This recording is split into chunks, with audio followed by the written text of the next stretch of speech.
ఈరోజు మనం దేవుని వాక్యాన్ని ధ్యానించడానికి ఈ లూకా సువార్తలో 21వ అధ్యాయము 37వ వచనంలో ఆయన ప్రతిదినము పగటియందు దేవాలయములో బోధించుచు రాత్రివేళ ఒలీవ కొండకు వెళ్ళుచు కాలము గడుపుచుండెను. ఈ మాట మనం ఆగి ఆలోచన చేద్దాం. సాధారణంగా మనకి కొన్ని ఇష్టమైన స్థలాలు ఉంటాయి. అటువంటి స్థలాల్లో ఉండాలని మనం కోరుకుంటాం. ఒకవేళ అవకాశం లేకపోతే ఏం చేస్తామంటే అప్పుడప్పుడన్నా వెళ్ళి అక్కడ కొద్దిసేపు గడిపి వస్తూ ఉంటాం.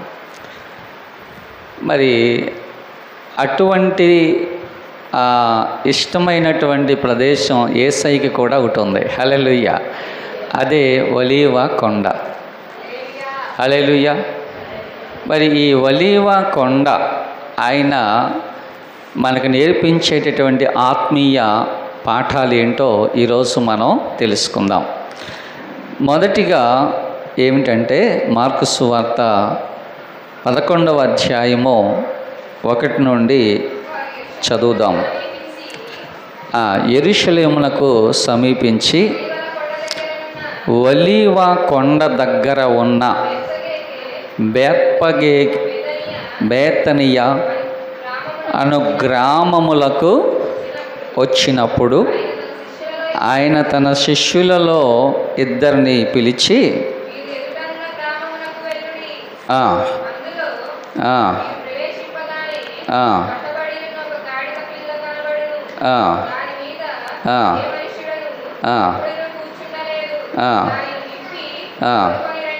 చూడండి, మీరు ఎదురుగా ఉన్న గ్రామంలోనికి వెళ్ళండి, అందులో మీరు ప్రవేశింపగానే కట్టబడి ఉన్న ఒక్క గాడిద పిల్ల కనబడును, దాని మీద ఏ మనుష్యుడు ఎప్పుడునూ కూర్చుండలేదు, దాన్ని విప్పి తోలుకొని రండి, ఎవడైనా మీరెందుకు ఇలాగో చేస్తున్నారని అడిగిన ఎడల అది ప్రభువునకు కావలసి ఉన్నదని చెప్పుడి.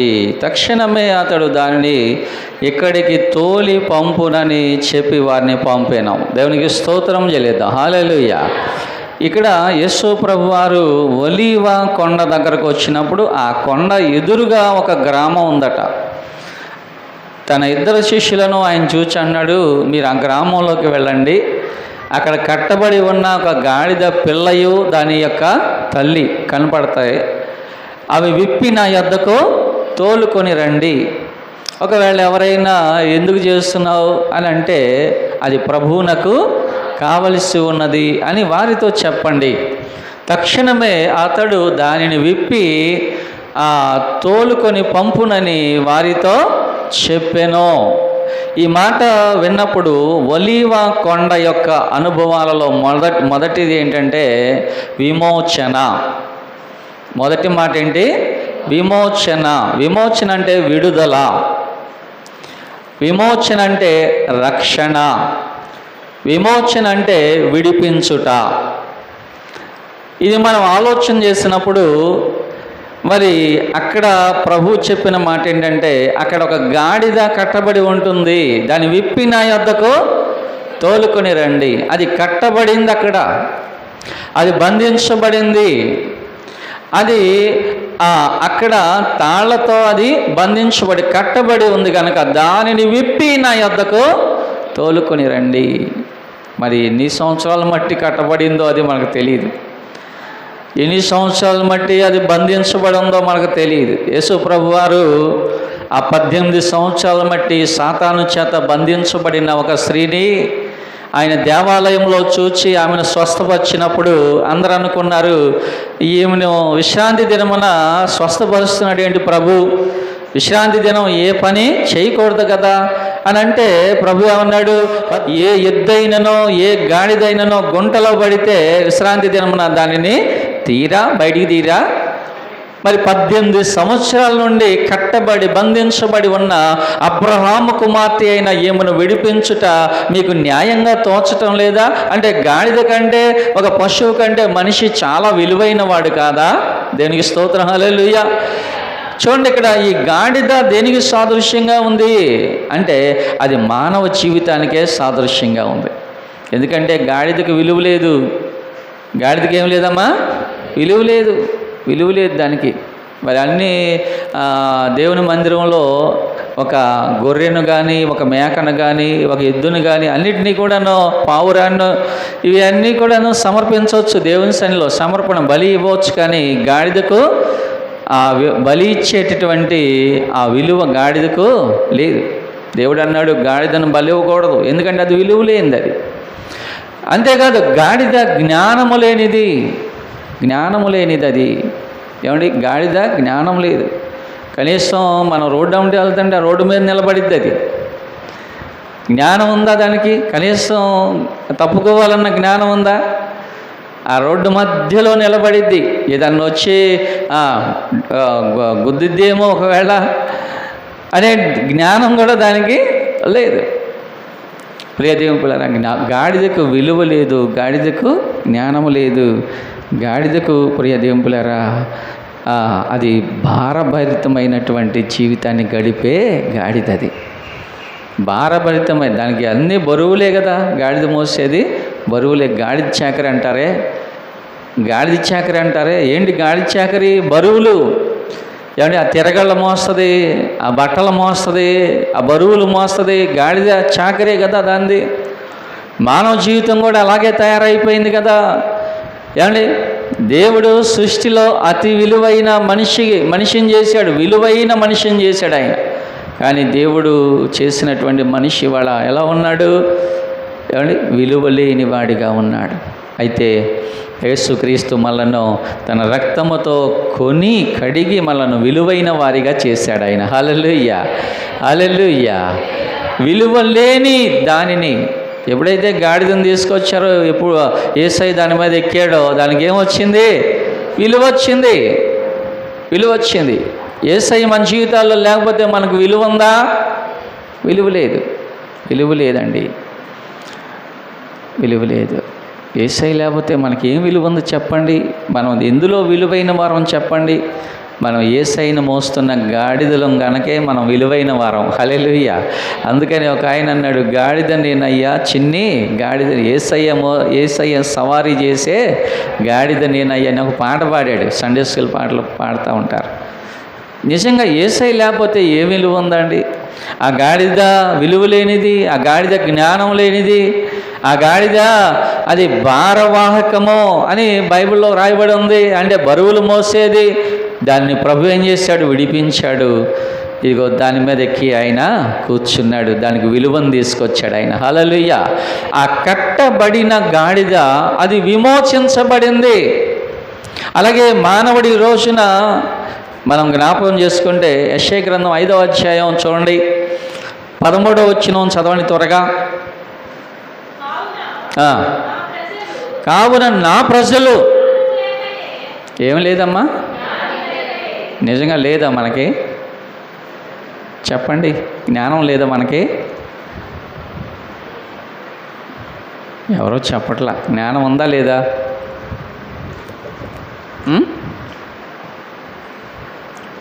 జ్ఞానం ఉందా లేదా?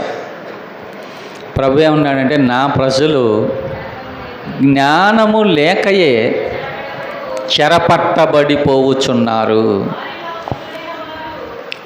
చాలా మనం అనేక రకరకాలుగా మనం చెరపట్టబడిపోతున్నాం సైతాను చేత, సైతాను బంధకాల చేత, సైతాను యొక్క సంకెళ్ళ చేత.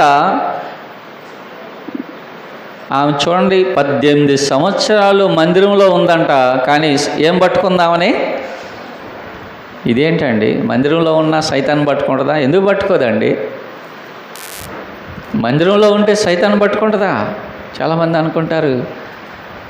మందిరం లోపలికి వచ్చేటప్పుడు సైతాన్ ఇక గుమ్మం దగ్గర నుంచి అటే పారిపోతాడు, ఇక లోపలికి రాడు అనుకుంటారు చాలామంది. కానీ మీకు తెలియని సంగతి ఏంటంటే అందరికంటే ఆడే ముందు వచ్చి కూర్చుంటాడు ఇక్కడ. ఎందుకంటే ఆడు లెక్కలు రాసుకోవాలి. ఎవరెవరు వచ్చారు ఈ వారంలో, ఎవరెవరు వచ్చారు అన్ని లెక్కలు రాస్తూ ఉంటాడు ఆడు. లెక్కలు రాసి వచ్చే వారం రాకుండా జడగొడతాడు ఆడు. అప్పుడు మనం ఇంటికి వెళ్ళిన తర్వాత పోయిన వారం వెళ్ళాంగా మందిరానికి, ఇంకేందుకులే వచ్చే వారంలో మానేద్దాంలే అనుకుంటామేమో ఒకవేళ మనం. లేదా ఇంకేదో పెడతాడు. అందరికన్నా ముందొచ్చుకొచ్చినది సైతాన్ గడే. 18 సంవత్సరాలు మట్టి ఆమె మందిరంలో ఉందంట. 18 సంవత్సరాలకి ప్రార్థనకు వస్తూ ఉందంట. 18 సంవత్సరాల నుండి ప్రార్థన చేస్తూ ఉందంట. కానీ ఆమెను ఏం పట్టుకుంది? సైతాను చెరపట్టుకున్నాడు ఆమెను. కారణం ఏంటంటే, నా జనులు జ్ఞానము లేక నశించిపోతున్నారు, నా జనులు జ్ఞానము లేక చెరపట్టబడుతున్నారు. ప్రభు చెబుతున్నాడు కదా మాట. లేదేములరా మరి అందుకే ఆ జ్ఞానం లేనటువంటి ఆ గాడిదను ప్రభు విడిపించి ఆయన దాని మీద ఎక్కి కూర్చున్నప్పుడు దానికి విలువ వచ్చిందండి. హల్లెలూయా. ఆయన విడిపించాడు. ఆయన మనలను కూడా విడిపించుటకు శక్తిగల దేవుడు ఆయన. హల్లెలూయా. మనల్ని రక్షించుటకు సమర్థుడు.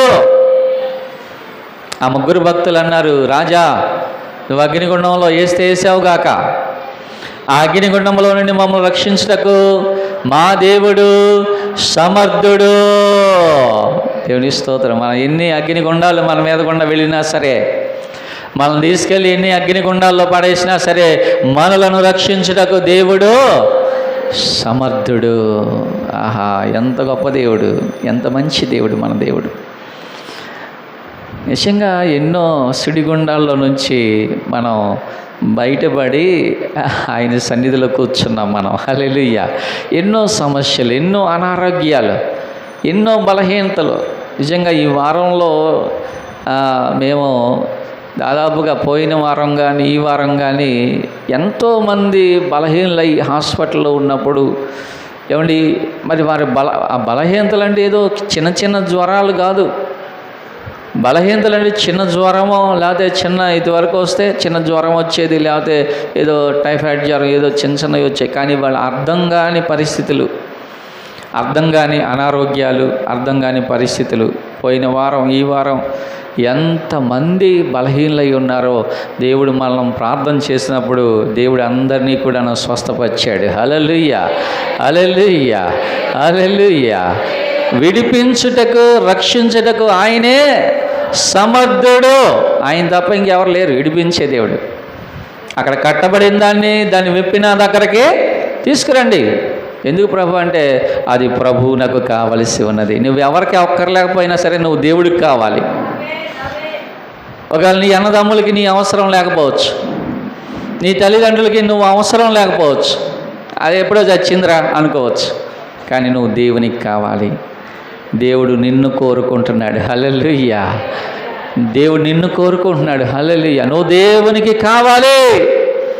అందుకే ఆయన మన కోసం దిగొచ్చాడు. ఆయన పరలోకాన్ని విడిచిపెట్టాడు, మన కోసం దిగొచ్చాడు. ఎందుకంటే మనం దేవునికి కావాలి. Praise the Lord. హల్లెలూయా. మనం దేవుని సొత్తైన ప్రజలుగా చేసుకోవడానికి, ఏమంటే యాజక సమూహంగా చేసుకోవడానికి, రాజులైన యాజక సమూహంగా చేసుకోవడానికి ప్రభు మన కోసం ప్రాణం పెట్టాడు ఆయన. హల్లెలూయా. ఎందుకో తెలుసా? ఆయనకు నువ్వు కావాలి. ఒకవేళ నీకు ఆయన అక్కర్లేదేమో, ఒకవేళ నీకు ఆయన అవసరం లేకపోవచ్చు. లేకపోతే మనిషికి ఇక్కడ ఉన్న నీకు అంటే మీరు అర్థం చేసుకోమని మాకు అంటున్నారు ఏంటంటే, ఒకవేళ మనిషికి దేవుడు అవసరం లేకపోవచ్చు, కానీ దేవునికి మనిషి కావాలి. హల్లెలూయా, హల్లెలూయా. ఎందుకో తెలుసా? ఆయన చేసుకున్నాడు, ఆయన పోలికనిచ్చాడు, ఆయన స్వరూపాన్ని ఇచ్చాడు. ఆయన తన యొక్క ప్రాణాత్మ దేహములను మనలో పోశాడు. ఆయన మనము దేవునికి కావాలి. అందుకే అంటున్నాడు కదా, ఒకవేళ ఎవరైనా ఇది ఎందుకు ఉపదేశిస్తున్నారు అని అడిగితే ఇది ప్రభువునకు కావాలి అని చెప్పండి. వెంటనే అతడు దాన్ని తోలు పెడతాడు. దేవుడికి స్తోత్రం కలిగిన గాక. ఏమండి, దేవుడు నిన్ను కావాలి అని దేవుడు నిన్ను కావాలి అని ఆయన రక్షణ ముద్రను వేశాడు నీ మీద, అంతే. దేవునికి స్తోత్ర. ప్రభు రక్తంలో కడిగాడు నిన్ను. ఎందుకంటే ఆయన నిన్ను తన బిడ్డగా, తన సొత్తుగా, తన స్వాస్యముగా మార్చుకోవడానికి. అది విడిచిపెట్టే దేవుడు ఆయన. ప్రభువుకి నువ్వు కావాలి. హల్లెలూయా. నువ్వు ప్రభు సన్నిధిలో సహవాసంలో ఉండాలని, ఆయన సన్నిధిలో ఉండాలని, ఆయనతో నువ్వు గడపాలని, ఆయన సంతోషంలో నువ్వు కూడా ఉండాలని ప్రభు నిన్ను ఏర్పాటు చేసుకున్నాడు. ఎంత ప్రేమ గల దేవుడు ఆయన, ఎంత మంచి దేవుడు ఆయన. చాలామంది మన జీవితాల్లో దేవుడు కొన్ని సందర్భాల్లో దేవుడు అవసరం లేదులే మనకు అన్నట్టుగా మనం ప్రవర్తిస్తూ ఉంటాం. కానీ ఆయన కునుకక నిద్రపోక కాపాడుచున్న దేవుడు ఆయన. మనం నిద్రపోతే ఎవరు గుర్తురారు మనకి. నిద్రపోకే పక్కనున్న పిల్ల, పక్కనున్న ఎవరో గుర్తురారు ఇక మనకి కదా. ఒక ఆమె అట్టగా నిద్రపోయిందంట బైబిల్లో. నిద్రపోయి పక్కలో ఉన్న చంటిబెట్టు మీద పడిందంట, అది చచ్చి ఊరుకుంది. నిద్రపోతే ఆ నిద్రలో పడిపోయిందంట, చంటిబెట్టు మీద పడింది, ఊపిరాడక చచ్చి ఊరుకుంది. మరి తల్లి మరచిన నేను నిన్ను మరువనన్నాడు కదా దేవుడు. తల్లి విడిచిన నిన్ను విడవనన్నాడు. చూడు, నా అరచేతుల మీద నిన్ను చెక్కి ఉన్నాను అని ప్రభువు సెలవిచ్చాడు. ఈ ఒలీవ కొండ అది విమోచనకు సాదృశ్యంగా ఉంది. ప్రియదేవులారా, యేసుక్రీస్తు అందరికీ ప్రభు అంటే విడిపించేవాడు, ప్రభు అంటే రక్షించేవాడు, ప్రభు అంటే మన జీవితాల్లో ఎక్కడెక్కడ మనం బంధించబడి ఉన్నామో వాటన్నిటిలో నుండి మనకు విమోచన కలగజేసే దేవుడు ఆయన. ఆయన మనల్ని విమోచించే దేవుడు. అందుకని యెహోవా చేత విమోచించబడిన వారు పాటలు పాడుచు తిరిగి సియోనుకు వచ్చేదరు, వారి తలల మీద నిత్యానందం ఉండును. హల్లెలూయా. సంతోషించండి, సంతోషించండి, సంతోషించండి. పౌలు అంటున్నాడు, మీరు దేవుని చేత విమోచించబడిన వారు సంతోషించండి, ఆనందించండి. నిజమే కదా. మనం మనం ఎంతసేపు కూడాను ఐహిక విచారాలు ఎక్కువైపోతున్నాయి మనకి. ఐహిక విచారాలు అదేంటి ఇది ఈ ఎక్కువైపోతున్నాయి. కానీ నేను దేవుని చేత విమోచించబడ్డాను, నేను ప్రభు రక్తంలో కడగబడ్డాను, నేను దేవుని బిడ్డగా మార్చబడ్డాను. ఈ సంతోషం మనల్ని ఏలుబడి చేయాలి. అలాంటి సంతోషం మనల్ని ఏలుబడి చేయునుగాక. పౌలు దేహములో అన్ని బలహీనతలే ఉన్నాయి, కానీ ఏమంటున్నాడు తెలుసా? నా బాహ్య పురుషుడు కృషించిననో నా అంతరంగ పురుషుడు దినదినమో నూతనపరచబడుచున్నాడు. ఒకవేళ మన శరీర బలహీనతను బట్టి మనం దుఃఖపడొద్దు. దేవుడు మనకిచ్చిన గొప్ప రక్షణ బట్టి సంతోషపడదాం. హల్లెలూయా, హల్లెలూయా. ఇక రెండవ అనుభవం ఏంటంటే ప్రార్థన విజ్ఞాపన అనుభవం. ఇది ఒలీవ కొండ అనుభవం మనకు నేర్పిస్తున్న అనుభవం అన్నమాట. చూడండి, మనం లూకా సువార్త 22వ అధ్యాయము 39వ వచనాన్ని చదవండి ఒకసారి.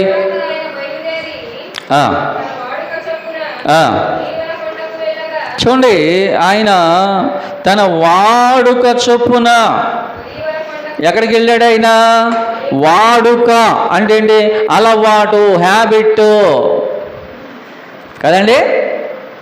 వాడుకంటే ఏంటి చెప్పండి?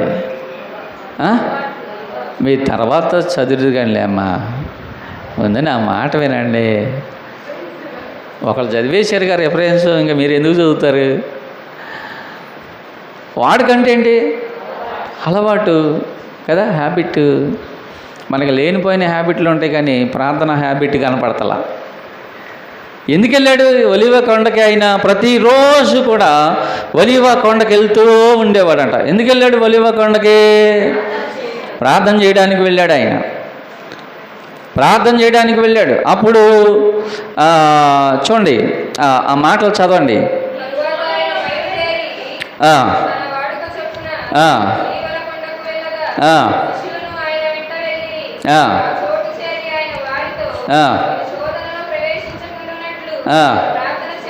ఏం చేయాలి అక్కడ? ఎందుకు చేయాలి? శోధన. ఇప్పుడు ఒక ఆమె పాడింది పాట, శోధన బాధలు వచ్చినా నిన్ను ముట్టినా సాగిపోవుటే నాకు నా యేసు నేర్పెనే. అంటే శోధన వస్తే ఆగిపోవాలా సాగిపోవాలా? ఇశ్రాయేలుకి ఏమొచ్చింది? శోధన వచ్చింది. ఎర్ర సముద్రం వచ్చింది కదా. కానాన్ దేశం, ఐగుప్తు దేశంలో నుంచి బయటకు అడుగు పెట్టగానే వాళ్ళు హ్యాపీగా ఫీల్ అయిపోయారు. అమ్మ బాబాయ్ ఇంకేముంది మనకి, ఏమొచ్చింది? రక్షణ వచ్చేసింది. ఐగుప్తులో నుంచి దేవుడు మనం విడిపించాడు, గొప్ప కార్యాలు చేశాడు, అవి చేశాడు, ఈ చేశాడు. ఇక హ్యాపీగా ఫీల్ అవుతుంటే ఎదురుగా ఏమొచ్చిందమ్మా? ఎర్ర సముద్రం వచ్చింది. శోధన, అదే శోధన. ఆ శోధనలో ప్రియదేవులారా దేవుడు విడిచిపెట్టాడు ఇశ్రాయేల్ని. ఎర్ర సముద్రమును చీల్చి ఇదిగో ఆరిన నేల మీద వారిని నడిపించిన దేవుడు ఆయన. హల్లెలూయా.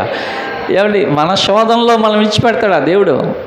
విడిచిపెట్టాడు. మన బలహీనతలు విడిచిపెడతాడా దేవుడు? విడిచిపెట్టడు. మనల్ని బలపరిచే దేవుడు మనకున్నాడు. హల్లెలూయా. శక్తినిచ్చే దేవుడు మనకున్నాడు. హల్లెలూయా. యెహోవా కొరకు ఎదురు చూచువారు నూతన బలాన్ని పొందుతారు. శోధన వచ్చింది, ఏం చేయాలా? ప్రార్థన చేయాలి. ప్రభు అంటున్నాడు, మీరు శోధనలో ప్రవేశింపకున్నట్లు మీరు మెళకువ కలిగి ప్రార్థన చేయండి. నిజంగా యేసయ్య కంటే ఇదొక వాడుక. ఏంటి వాడుక? ప్రార్థన వాడుక. దేవునికి స్తోత్రం. హల్లెలూయా. మరి వాడుక నీకుందా? ప్రార్థన వాడుక నీకుందా? ప్రార్థన అలవాటు నీకుందా?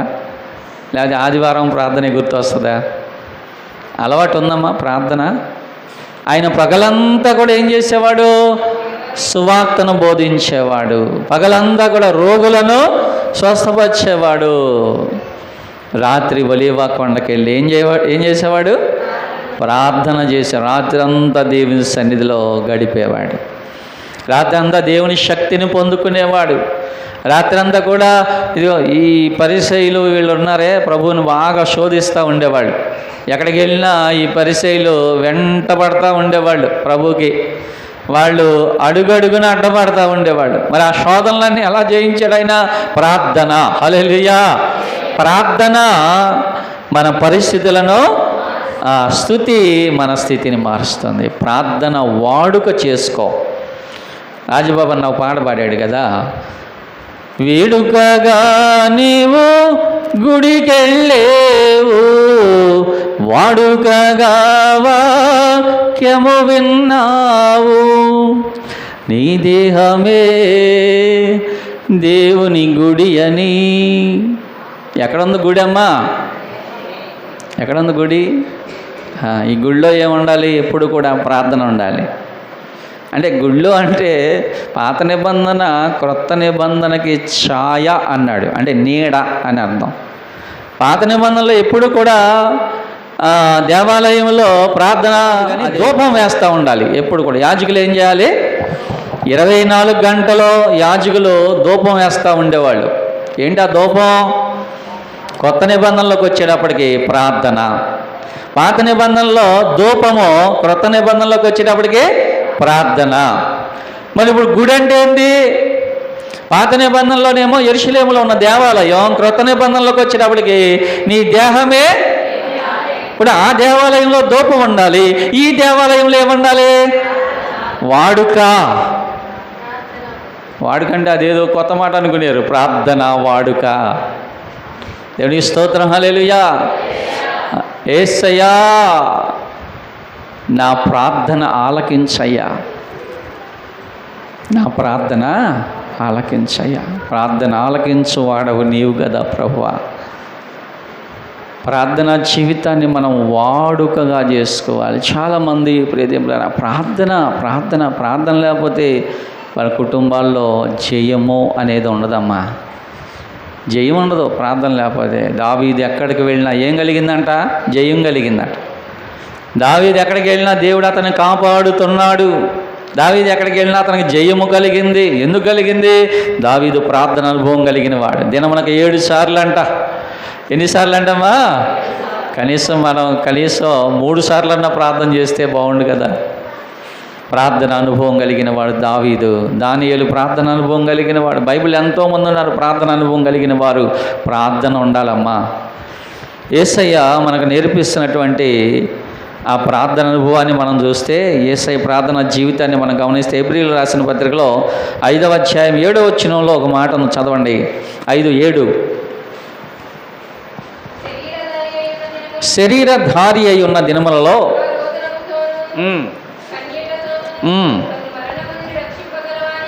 చూడండి, యేసు ప్రభు వారంట శరీరధారి అయి ఉన్న దినములలో ఎలా ప్రార్థన చేశాడమ్మా? మహారోదనతో ప్రార్థన చేశాడంట. కన్నీళ్లతో, కన్నీళ్ళు తుడిచావయ్యా యేసయ్యా.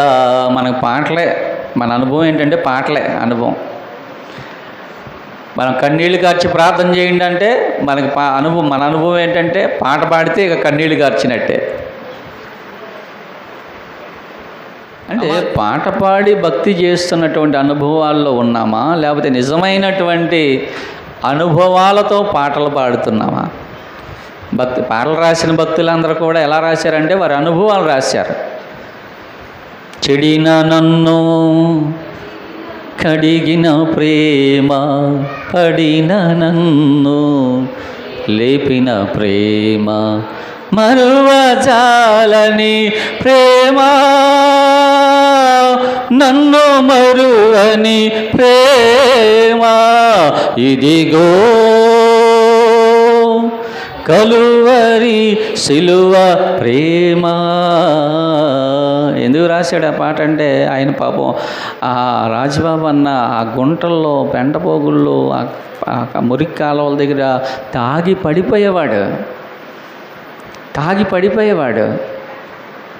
పడిపోయిన వాడిని యేసయ్య లేపి కడిగి ముత్యంలాగా చేసి నిలబెట్టాడు. హల్లెలూయా. ముత్యంలాగా చేసి నిలబెట్టాడు యేసయ్య. అందుకని ఆయన అనుభవాలలో నుంచి రాసిన పాట అది. మనం పాటలు పాడితే అనుభవాలు ఉన్నట్టు కాదమ్మా, అనుభవాలలో నుంచి పాటలు పాడాలి మనం. ప్రియ దేవుని పిల్లరా, గమనించండి, ప్రార్థన అనేది మనం పాడితే, ప్రార్థన యేసుని సందర్శన పాట పాడితే మరి యేసుని యొక్క ప్రత్యక్షత మనకు దొరుకుద్దా? దొరకదు. ఏం చేస్తే దొరుకుద్ది? ప్రార్థన చేస్తేనే ఆయన యొక్క ఆ ప్రత్యక్షతను మనం చూడగలుగుతాం. హల్లెలూయా, హల్లెలూయా. యేసు ప్రభు వారంట ఆయన శరీరధారి అయి ఉన్న దినములలో మహారోదనముతోనూ కన్నీళ్లతోనూ మరణము నుంచి తన్ను రక్షింపగల వానికి ప్రార్థన, యాచన, విజ్ఞాపన చేసెను. ఏమండి? ప్రార్థన, యాచన. యాచన అంటే ఏంటమ్మా? అంటే మోకాళ్ళ అనుభవం. తెలుసా? యాచకత్వం చేయాలి, అందరూ చేయాలి. యాచకత్వం అంటే అడగడం, నీ సమస్య కొరకు, నీ కుటుంబ రక్షణ కొరకు, నీ కుటుంబ అభివృద్ధి కొరకు, నీ ఆశీర్వాదం కొరకు దేవుని పాదాలు పట్టుకొని అయ్యా అయ్యా అయ్యా అయ్యా అయ్యా అయ్యా. దేవుడు యేసయ్య అన్నాడు, తన ప్రియులు దివారాత్రులు తను అడుగుచుండగా తను మొరపెట్టు వారికి ఆయన తప్పకుండా న్యాయము తీర్చును కదా అన్నాడు. హల్లెలూయా, హల్లెలూయా. చూస్తారా ఆ మాట? లూకా సువార్త 18వ అధ్యాయంలో చూడండి ఆ మాట త్వరగా. లూకా సువార్త 18వ అధ్యాయం.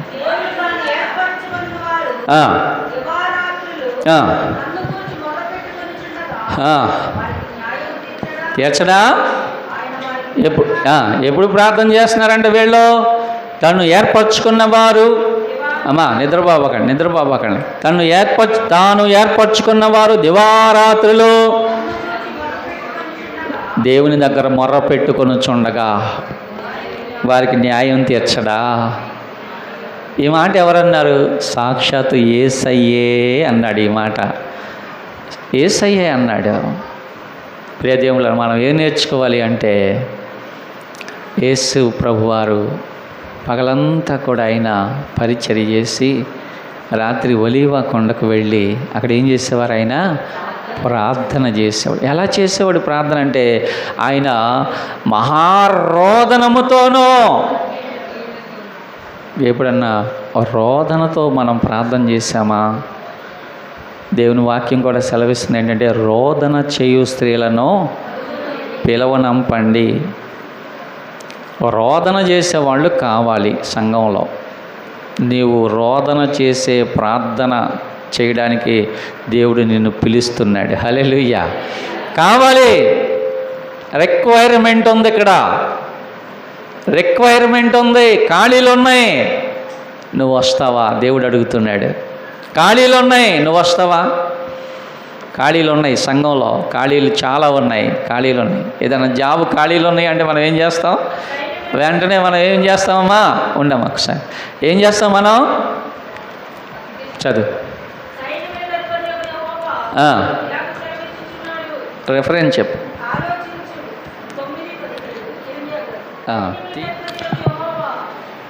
ఇర్మియా 9:17. సైన్యములకు అధిపతి ఇలా సెలవిస్తున్నాడు, ఆలోచించండి. ఎవరిని పిలవాలి? ఎవరిని కనుగొనాలి?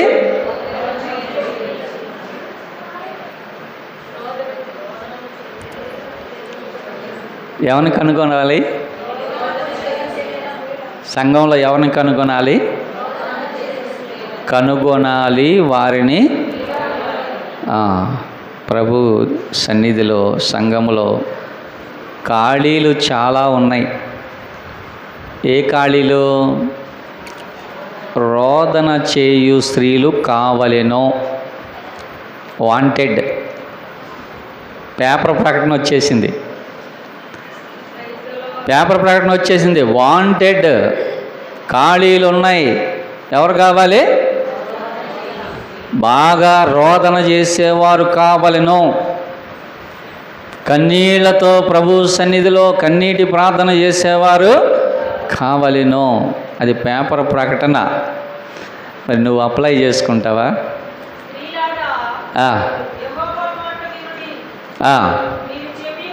అమ్మా వినండి, వినండి. ఏమంటున్నాడు దేవుడు?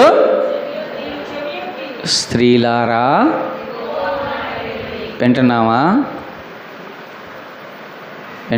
వింటే అప్లికేషన్ పెట్టుకోండి. ప్రభువా, నేను సంఘంలో రోదన చేసే ఆ స్త్రీ వలె నేను సంఘములో ప్రార్థన చేస్తాను ప్రభువా. ఏమి నేర్పించాలి? నువ్వు అవతలకు బా, నేను ప్రార్థన చేసుకుంటున్నా అనొద్దు.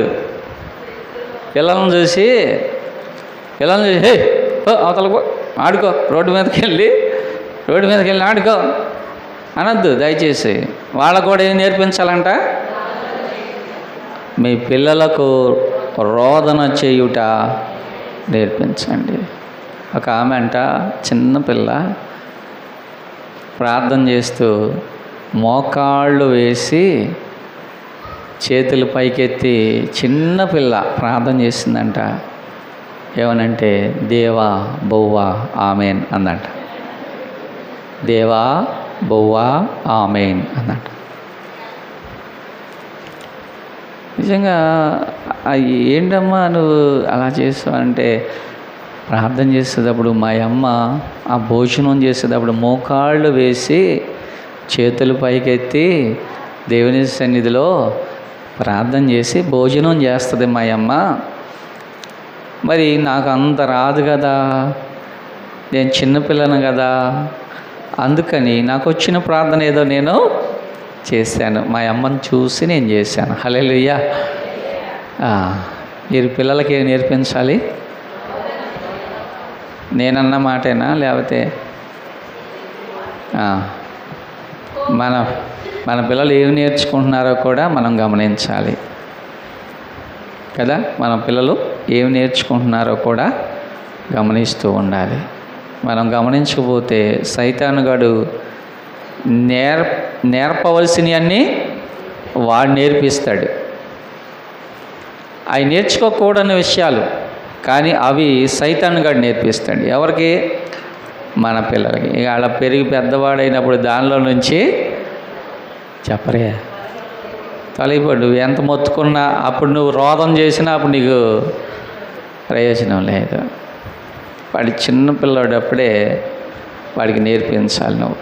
వాడి పెద్దోడైన తర్వాత రా కూర్చో కూర్చో కూర్చో కూర్చో కూర్చో కూర్చో మోకాళ్ళి అంటే కూర్చుండడా? చెప్పరే చెప్పరేండి మా అది పెద్దోడైన తర్వాత రారా నువ్వు కూర్చో మోకరించు అంటే కూర్చుండడా? కూర్చోడు. చిన్నపిల్లాడప్పుడే చేయాలి. మనం ఏం చేయాలి? రోదన చేయాలి. మన పిల్లలకి ఏమి నేర్పించాలి? రోదన చేయుట నేర్పించాలి. ప్రియదేవులారా, ఎంత చక్కగా ఉంది వాక్యము. మరి ఎందుకండి ఇంత చెయ్యాలి? ఎందుకు చేయాలి? మాకు అన్నీ ఉన్నాయి, ఇంట్లో తింటాకుంది, ఉంటాకుంది, పడుకుంటాకుంది, అన్నీ ఉన్నాయి, ఎందుకు చేయాలి మేము? మరి యేసయ్యకి ఏం అవసరం? ఒకసారి ఆలోచించు. యేసయ్యకి ఏం అవసరం?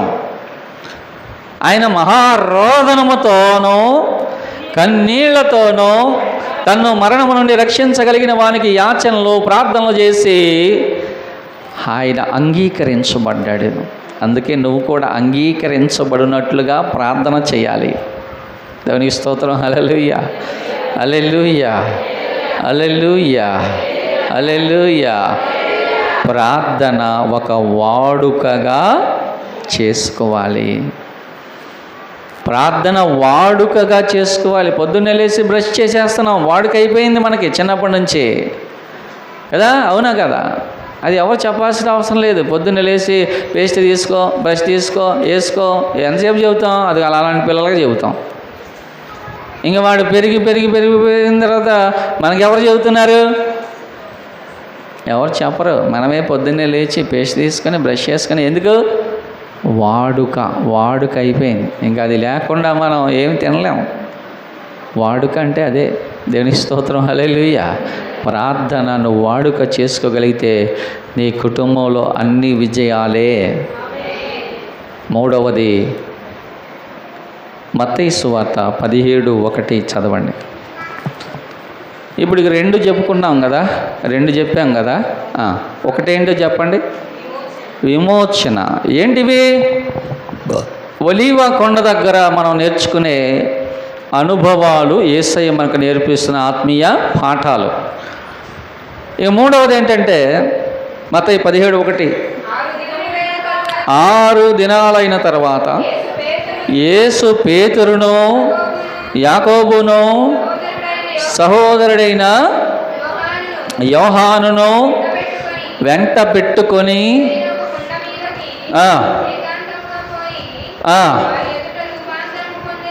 ఏ కొండ?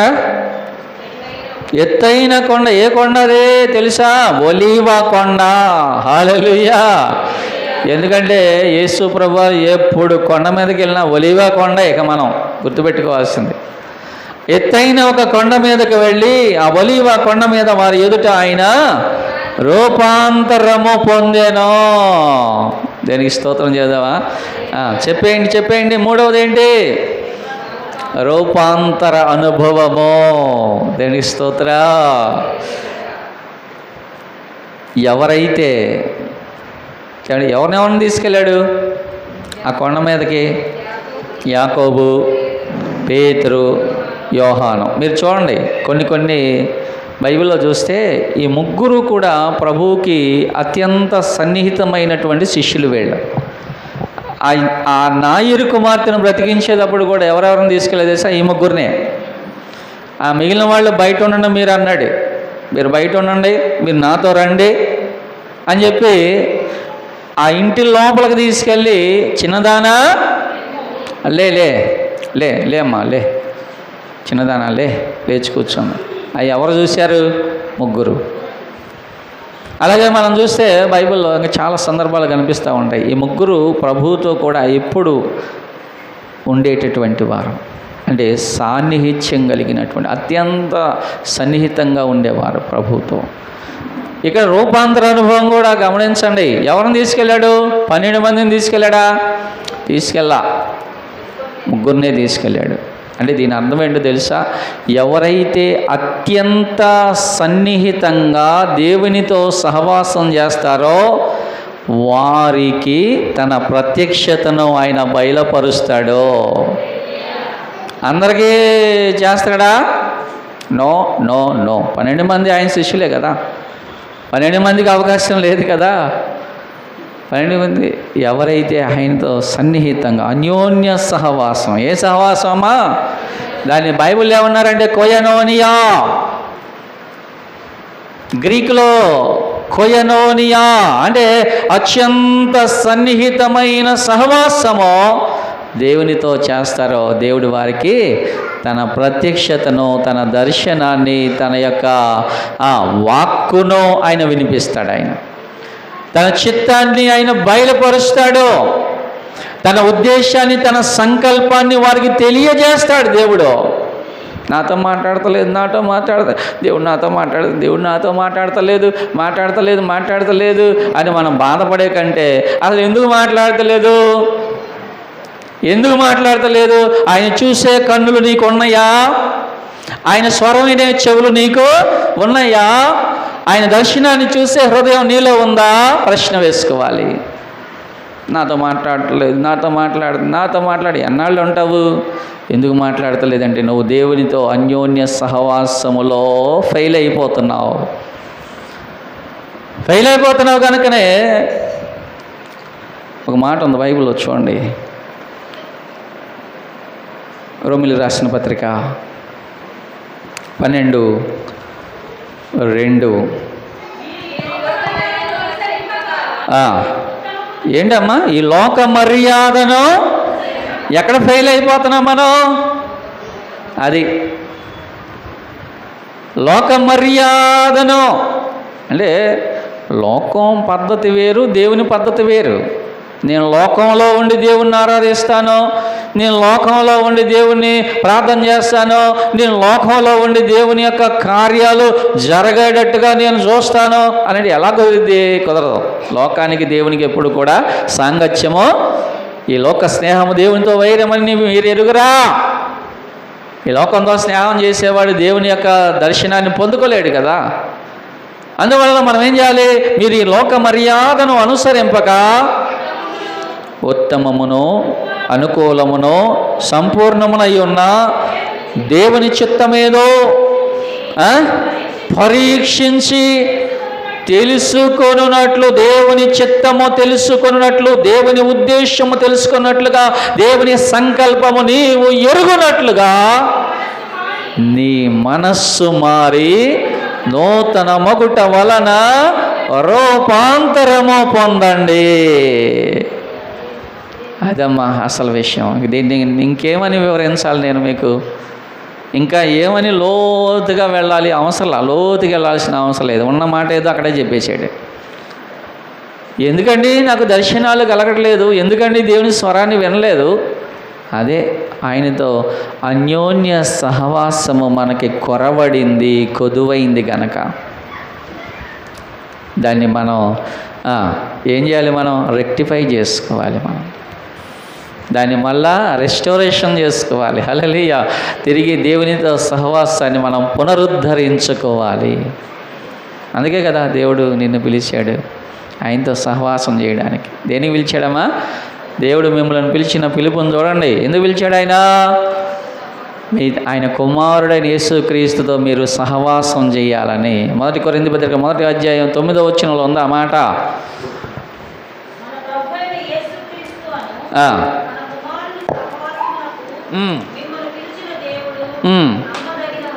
హల్లెలూయా.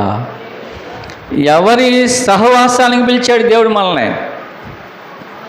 సహవాసం అంటే ఏంటి అసలు?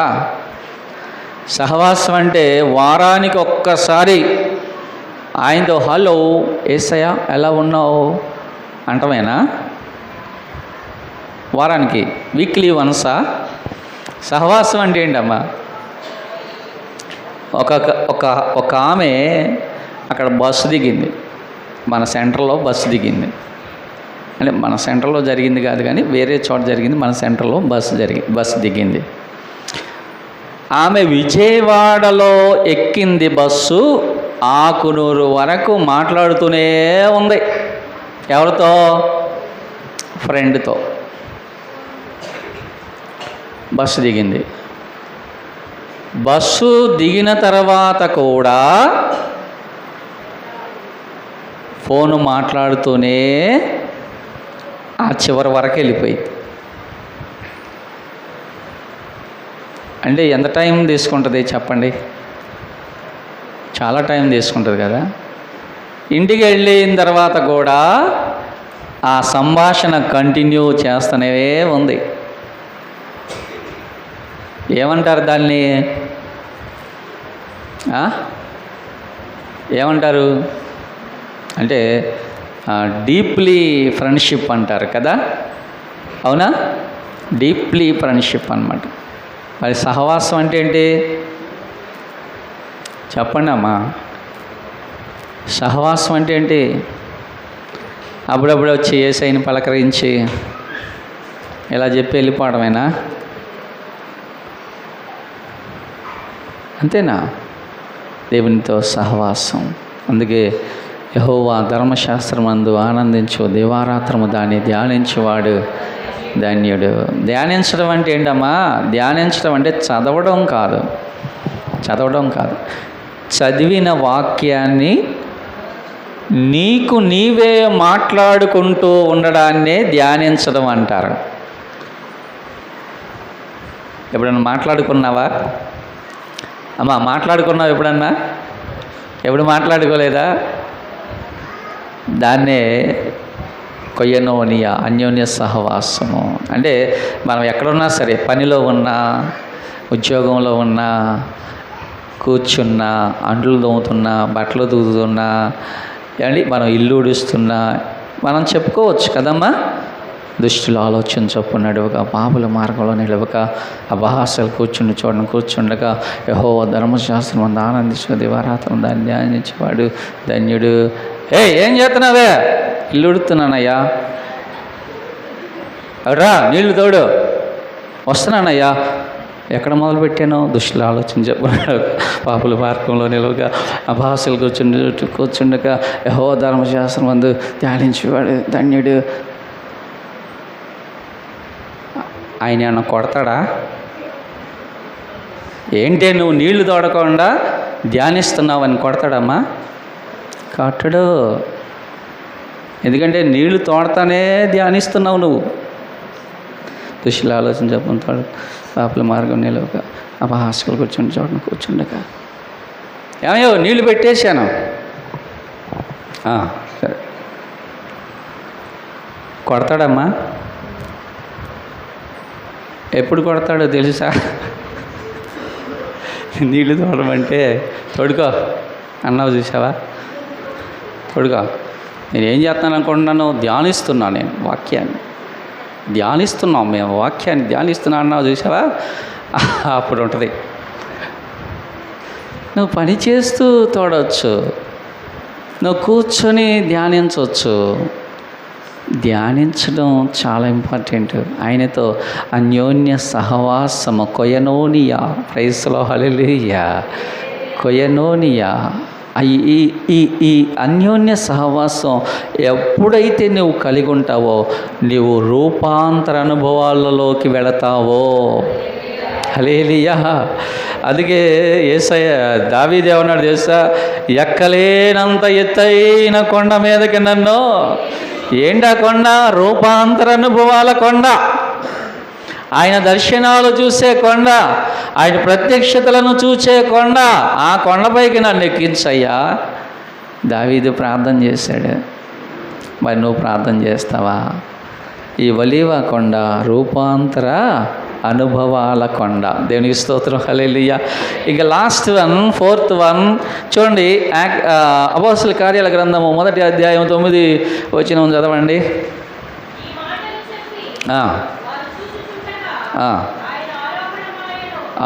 దేవునికి స్తోత్రం. ఎక్కడికి వెళ్ళాడమ్మా? ఆయన తన శిష్యులను తీసి ఆయన సిలువలో మరణించి సమాధి చేయబడి పునరుద్ధరణై తిరిగి లేచిన తర్వాత తన శిష్యులందరినీ తీసుకొని వెళ్ళి ఎక్కడికి వెళ్ళాడంట? ఒలీవ కొండ. ఎందుకో తెలుసా? 12వ వచనం చదవండి. ఆ, ఆ. అప్పుడు అంటే ఇప్పుడు యేసయ్య పరలోకానికి ఆరోహణమై వెళ్ళిపోయిన తర్వాత అని అర్థం అక్కడ. ఇదే అనుభవం, ఇదే అనుభవం ఏమండి? ఆరోహణ అనుభవం ఇది, ఆరోహణ అనుభవం ఇది. మరి ఎప్పుడు ఆరోహణం అయిపోతావు? ఎప్పుడయ్యా? నీరాక యేసయ్యా. పాటల అనుభవంలోనే ఉన్నావా, లేకపోతే ఆరోహణం అవ్వడానికి రెడీగా ఉన్నావా? కదా, యేసు రాజుగా వచ్చుచున్నాడు, భూలోకమంతా తెలుసుకుంటారు. రవి కోటి తేజుడు, రమ్యమైన దేవుడు, రారాజుగా వచ్చుచున్నాడు. యేసు ఆయన వస్తున్నాడు, రారాజుగా వస్తున్నాడు. నువ్వు సిద్ధపడ్డావా? సిద్ధపడితివా? నీవు ఎత్తబడుదువు, సిద్ధపడకపోతే నువ్వు విడువబడుదువు. ఎంతసేపు ఈ లోకంలో ఇది ఉందా, అది ఉందా, అది ఇదేనా? సిద్ధపడలేదు, ఇక సిద్ధపడొద్దా? ఇదే అనుభవం, ఆరోహణ అనుభవం. ఆర్భాటముతోనూ, ప్రధాన దూత శబ్దముతోనూ, ప్రభు బోరతోనూ ప్రభు దిగి వచ్చును. క్రీస్తు నందు మృతులైన వారు మొదట లేతురు, ఆమె ఎదుట సజీవులమై నిలిచి ఉండి మనము వారితో కలిసి ఏకముగా మేఘ మండలముల మీద ఆకాశమునకు కొనిపోబడుదుము. కాగా సదాకాలము మనం ప్రభువుతో కూడా ఉందుము. సిద్ధపడదాం. ప్రభు రాజ్యాన్ని స్వతంత్రించుకుందాం. ఆ గొప్ప దీవెన ఒలీవ కొండ అనుభవాల ద్వారా దేవుడు మనకిచ్చునుగాక. ప్రార్థన.